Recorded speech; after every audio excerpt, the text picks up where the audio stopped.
We're back on the show with Joel Sherman and John Heyman, and we're pleased to be joined by the manager of the Boston Red Sox, championship manager in 2018, Alex Cora. Alex, thank you so much for joining the show.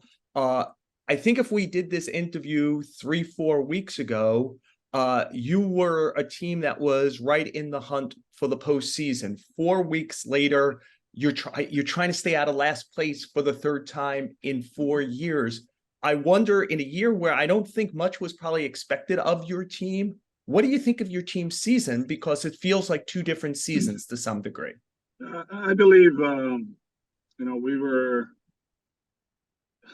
very consistent throughout the season, right? In a sense, and in a bad way, right? We'll win 5, we lose 5. That's where we at right now, right? We're 1 game over 500. So throughout the season, we'll get hot, then we'll struggle. I think we start playing good baseball right after the All-Star break. And then when we went into the series, we had that 10-game stretch at Houston, against the Dodgers here, and then against the Astros here. And as you know, and that was in the middle of a 16-game stretch. And pitching-wise, there was a lot of games that we had to grind.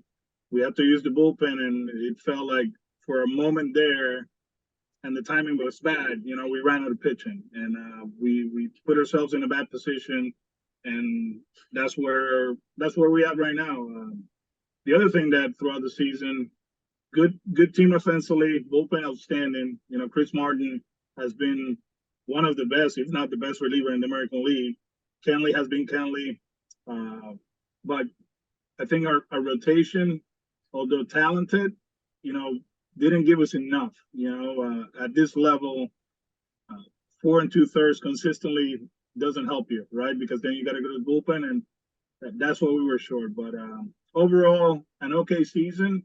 There's some positive things happening lately with the young kids, but a disappointing one. You guys know, we play for championships, right? And right now we're in last place in the American League East. Well, thank you, Alex, for joining us. We appreciate it. Tough day and night yesterday, losing the doubleheader to full new tie with the Yankees. As we do this, I don't think most people would say that your team underachieved, though. They would say that about the Yankees, but not necessarily your team. How do you feel about that? Did you really expect coming in that you had a playoff team? We felt like we were going to be able to compete throughout the season. And then, if a few things happened, then we were going to be in the mix. We were 2 games behind. At one point, not too long ago, we were 2 games behind the wildcard spot, right? So we were 9 games over 500, playing good baseball, and then we didn't play good. I always believe that you got to find a way, to grind it out. I think defense put us in a bad spot. There were a few things that happened early in the season that we didn't expect. Kike Hernandez is a good player, a really good player, a good defender in center, at second, and at shortstop. And he's proven it in LA, right? And he struggled early on defensively. We had some injuries, but everybody has injuries, right? You can't use that as an excuse. But I do believe where we at as an industry, where the game is going, with no shifting, the running game is back, right? In the game, you got to be sound defensively, and when you look up at the teams that are almost there or are making it to the playoffs, they're consistently making plays, and we didn't do that.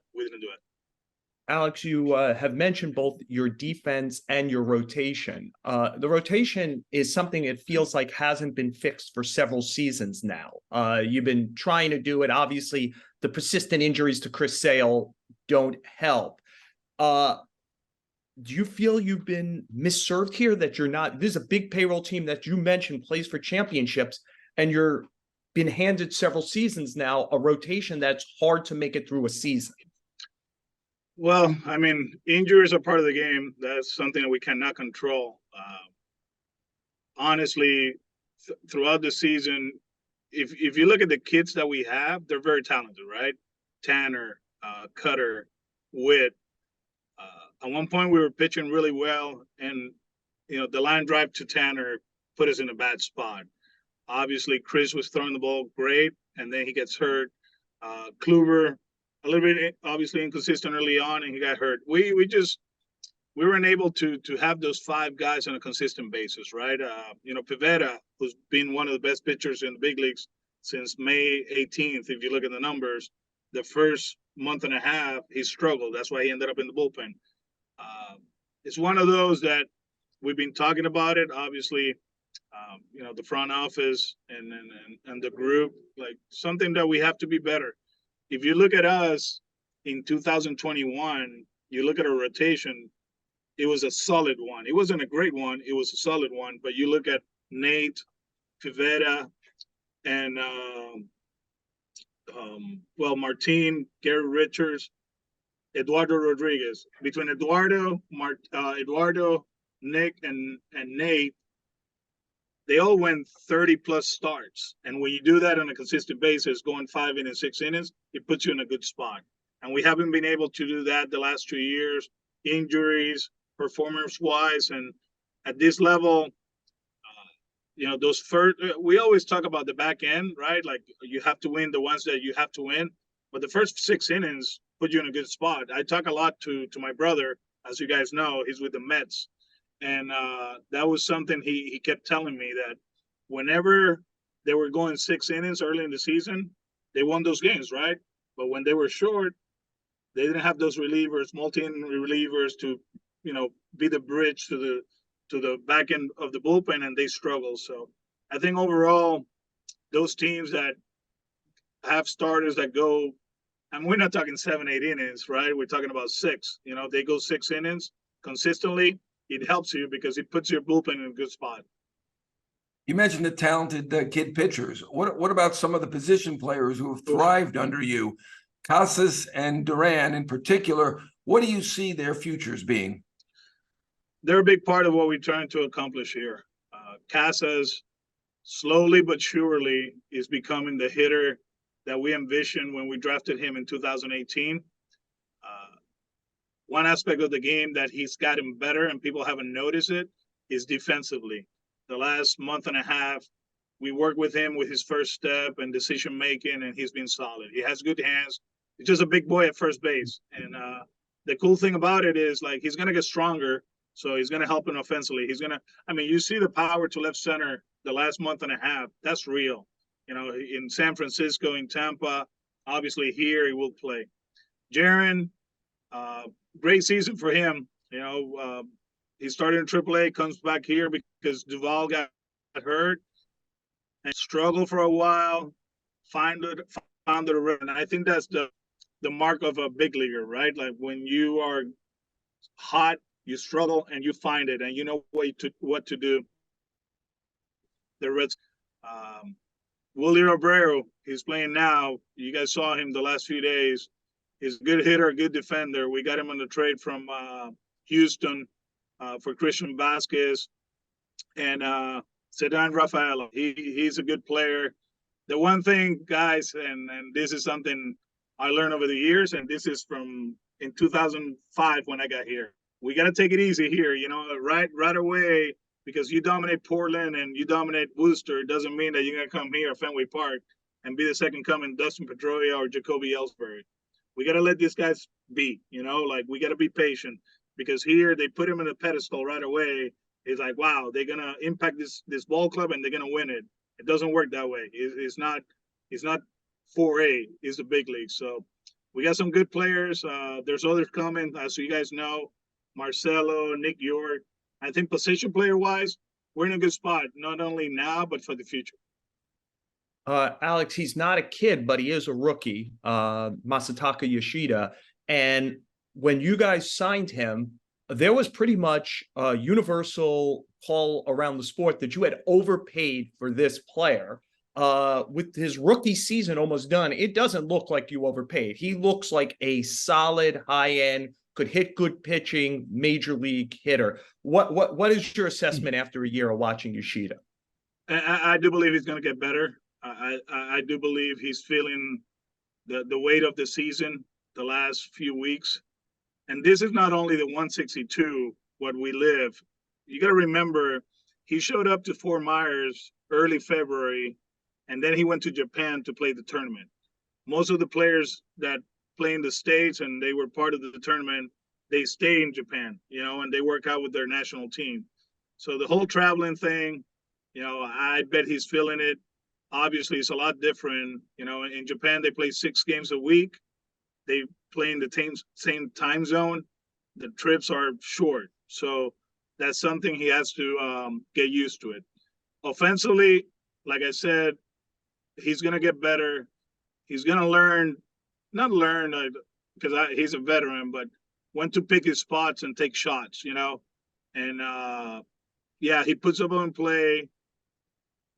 He's been very passive for what I've seen, especially lately. And in this league, 0-1, 0-2 doesn't work. The stuff is too good to always be behind the count. Defensively, I know the metrics show that he's a below average defender, but the willingness to get better is there. We have talked to him. He has talked to Kyle Hudson, our outfield coach. And as you guys know, they're very disciplined. That culture, they're very disciplined. And whatever they want to do, they're going to put he's going to do everything possible to improve. We play at Fenway Park, so it's left field, right? So, just be average is going to be good for us. And I think the hitter, we just seen the beginning. I do believe he's going to be a lot better in this. I was with your team with the Mets in July, and you seemed hopeful that you guys were going to get something done at the deadline. And obviously, the team traded Kike, who was one of your favorite players, and didn't do a lot. How disappointing was that for you?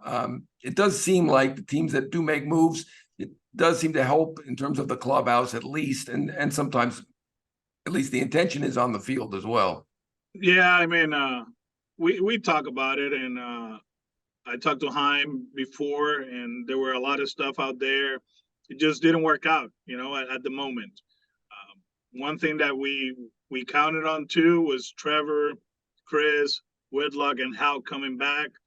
And I can say it, for Trevor especially. Trevor hasn't played in a while, and the offensive part of it is not easy. It's very hard. And right now he's hitting 7 for us. Offensively, we take whatever he brings us.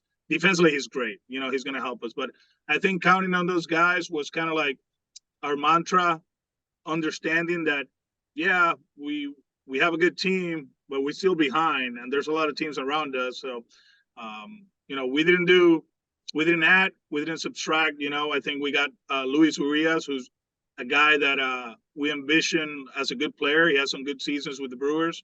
He's going to play a lot now in September, and he's going to be part of this in the future. But I thought at the moment we had a good team, and when we kept our guys, Pax and all those guys, we were excited. Like, you know what? They're giving us confidence that we can do it with this group, but it just didn't happen. Alex, we've mentioned a lot of young players. You just mentioned future with Urias. Am I correct? You have an option for next season, correct? No. I got a guarantee. Yeah. And is it just through next year? And if so, what can you give us an idea of what your future is? Obviously, any of us who have spoken to you regularly know you could hop into a front office if you want to and be helpful there. Do you want to stay in the dugout? Do you imagine that it's with Boston long term? Do you want something worked out? I'm sorry, there's a bunch there, but it's about generally your future, where you see it. That's a lot. I got my daughter who goes to BC. She's a junior. I love the fact that she's right down the street. When the season is over, I go to the Caribbean. I don't stay here. I think that's one of the smartest moves we do on a yearly basis. We don't stay here because of the weather. My boys are 6, and they're playing baseball. They're playing soccer. We'll sit down as a family and see where we at. We enjoy this. I love this place, but obviously there's other stuff that comes into play, and I think it's more family. I'm 47, turn 48 next week. I don't see myself like Tito and Tony to manage until 70, whatever. I enjoy what I'm doing, but at one point, we're gonna have to move on to do something else. And I'm not saying like front office or TV, whatever, but whatever the family agrees to, we'll do. As in now, I enjoy this, and it's a challenge, and we're not gonna finish in the we're not gonna play in October, and that's hard for me to take. So going into the off season, improving a few things, learn a few things. Hopefully, we can improve, the roster with some acquisitions and go for it next year. Having been there recently, I noticed the fans and perhaps the media not really over the Mookie Betts trade. Are you over it, or how are you doing? I'm good, man. To be honest with you, and that happened when I was paying. I was suspended. Paying the price of the mistake that we made in Houston. But talking to Heim, understanding the reason behind it, right? And that weekend was crazy here. I think Mookie's doing an outstanding job in social media, getting people, going, Yes, like indeed. Although his podcast or whatever he has is horrible. I keep telling him that's awful, No, it is. It's good. It's good. Would you stop it? Wearing on Bleacher glasses, Report. wearing glasses and all that. I'm like, come on, save it, bro. No, but you know what? I'm happy for him. We stay in touch. I stay in touch with all those kids. They're a big part of my life. We connected. We did something great here in 18. Bogey and Christian and David Price and Porcello. I mean, you name it, we stay in touch. But being able to see him, he came into the office. We talk a little bit. I know it was awesome for him. It was awesome, and he's having an outstanding season. As we know, he's a great player. We got Alex, we got Wong, obviously Jeter. He's a big leaguer somewhere else. Our catcher is a good one. Our right fielder is a good one. I don't want to, obviously, they're not Mookie Betts, but what they do, they're really good, and they can be players in the championship caliber team. Alex, you've mentioned Heim a few times. He's under, you also mentioned it's Boston, it's championship or bust. And he came in here with a bigger vision. And I think your average fan would like to see him gone. It's just the way this is. Brian Cashman's been a successful GM in our town for a quarter of a century. Everyone wants him gone. Do you see the vision that will make the Red Sox a sustained contender? Do you see it playing out, knowing especially what a beast the AL East is now when you add what Baltimore's next 5 to 7 years look like? I believe so. You look at our roster right now, and Abreu, Valdez, Casas, Duran, Massa, Rafi, even Trevor. Trevor's an outstanding player. So I do believe position-wise, we're in a great spot. Pitching-wise, when you look at Winkowski, you look at Crawford, Whitlock, Bayo. I mean, not too many people. I mean, I'm surprised that not too many people talk about Brian Bayo. He's really good. We got some young, controllable pitchers. Obviously, we got some guys that have some track record, but we need them to be healthy. I think we're in a good spot this offseason. Obviously, there's going to be a few things that we have to do to improve because, as you said, that team in Baltimore, it ain't going nowhere. They're going to be there for a while. They have some good players, and there's more coming. These guys here, they can pitch. They can always pitch, and they will do everything possible to improve their athleticism and their offense.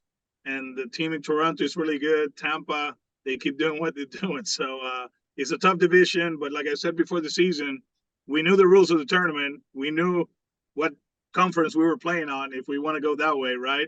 So we know what we have to do. We just have to do it. As a New Yorker, I look at the Boston media, and it can be pretty tough. How are you deal with that? I'm good, man. This is I do believe that there's 3 guys, actually 4, because Tito worked in Bristol too. But Rossi, Booney, and I, right, just working, at ESPN. It was a different route for us to get to the big leagues, right? There's a lot of grinders that went through the minor league systems and player development, and they're doing an outstanding job here at the big league level as managers. But for me personally, working at ESPN those years, I know how it works. I know that there's somebody in that ear, a producer pushing, like asking this, you know. So I get it. I understand. It's part of this, you know. And like I always said, you know, if you let the noise bother you, don't listen. But if you can use the noise to make you better, listen to it. And then I'm willing to listen because it makes me better. I love knowing the pulse of what's going on around him, understanding who is who, right? And you know, I'm doing well. I think, you know, I know at age I gained some weight, whatever, but I'm still having fun doing this. You look good. You look good. Thank you. Last thing I want to ask you a little bit off the grid here. Your brother, you guys are very different. Very. But very different. Yes. But you know what? He was a math major at Vanderbilt. Very smart guy. Not that you're not. Has had a distinguished coaching career, had a very good big league career. Shouldn't he be a major league manager somewhere? Yeah, I think from his end, he's past that, to be honest with you. That was something he really wanted to do a while ago, but he felt that throughout his process, it just didn't work out. He won't tell you this, but I don't care. I'm here with you guys. There was an interview that when he told them, no, I was an academic All-American at Vanderbilt, the the guy that was asking him questions, interviewing him, was like, "You went to Vanderbilt?" And that's why he was like, "You know what? It's not gonna work. It's not." It's just me and John. Which team was that? Nah. Pass. And by the way, I've gotten to know your brother better, obviously, when he's in New York. You say the time's passed. It didn't pass. Like Tony La Russa got a job, Bruce Bochy got a job. I understand he doesn't have their resume. Your brother's a terrific baseball guy. He should still be getting interviews and chances. But I think in a personal note, where he's at right now, and obviously going through the process and all that, he's like, he likes working with Buck. That he does. It's just, you know, and I have a great, you know, when Buck was looking for his third base coach, somebody dropped Joey's name. You know, like he got let go by the Pirates.